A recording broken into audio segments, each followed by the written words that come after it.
To understand which technique is more effective, myofascial release or cupping, we need to know the rationale behind each of them. Both of these techniques are indicated in cases of muscle spasm developed due to tightness, overuse, or repetitive strain. Starting with myofascial release is application of force over a particular area to mobilize the soft tissue. The soft tissue, being viscoelastic in nature, possesses elastic and viscous properties. Both of these play an important role. Now, whenever myofascial release is given, whenever the force is applied, the tissue undergoes deformation or elongation. Why? Because it is elastic in nature. And as soon as this force is released, the tissue recoils and returns to its original or resting state. This is the elastic property of the tissue, which helps in relieving the muscle spasm by releasing the tension. As the tissue recoils and returns to its original state, there is realignment of the fibers that takes place, and this, when done repeatedly over time, leads to flexibility in the soft tissue. Next is the viscous property. What is the viscous property? Under sustained pressure, the tissue undergoes gradual deformation or elongation. Now, how does this help? Gradually, over time, this leads to release of the tight fascia and muscles, leading to long-term relaxation. So this is how myofascial release works, by acting on the viscoelastic properties. Now, cupping therapy. In this, cups are applied over the skin surface. Superficial fascia is lifted because of the suction force created within the cup. Deep fascia and muscles are less affected because the force of suction decreases as the depth increases. Now, how does cupping help in relieving the muscle spasm? It has primary effect on the circulation.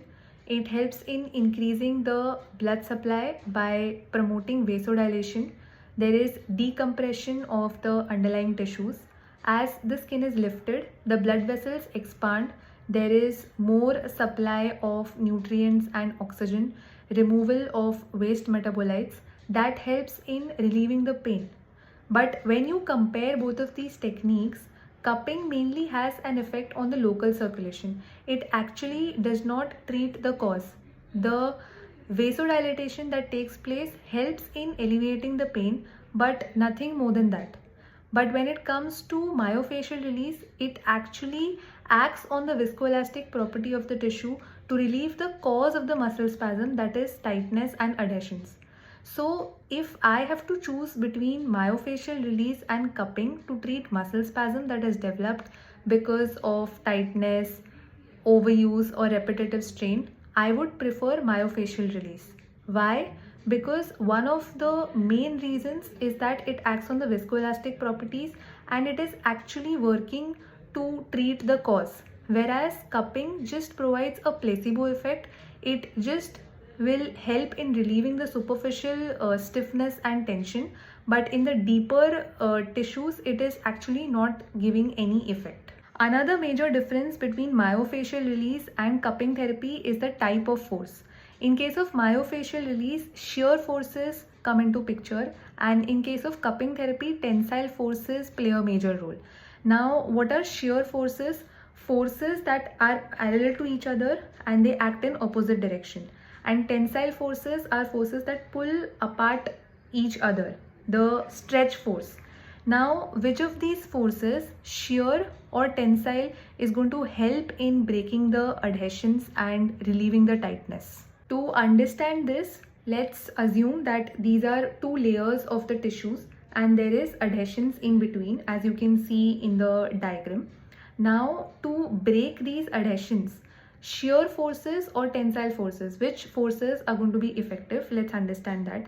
Now, shear forces, so if this is the direction of the adhesions and these are the two tissue layers, shear forces are going to act in this direction in a plane perpendicular to that of the adhesions, and tensile forces are going to pull apart each other, pull against each other in this direction.